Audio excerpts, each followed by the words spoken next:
ngeen jëf mbokk yi ñu ñu topp saa su ne wéy leen tey abonné tey partage vidéo bu baax a baax mel na ki si nag Yewwi Askan Wi seen manifestation yi bii nu bëggoon na amal nag si tey jii daal mujjuta antoon ndax li nga xamante ne si moo di préfet moo leen ko jëkkoon a lankal gàntal leen seen manifestation yi boobee ñu bëggoon a def mais nag boobu leen tëraloon ñoom it ab communiqué di sa xamal préfet rek ne seen manifestation boobee kenn du leen ko tee def mel na ki si nag tey jii ban ñëwee bëgg kaa def leader yi Yewwi Askan Wi yëpp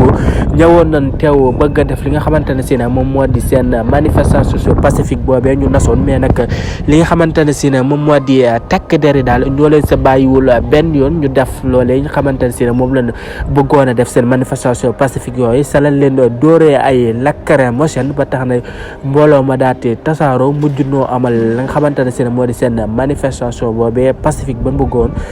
moom ak takk deri daal ñoo leen ko xañ way leen tey abonné tey partagé saa su ne yéen ñi safoo sutul seen biir di Buzz Total TV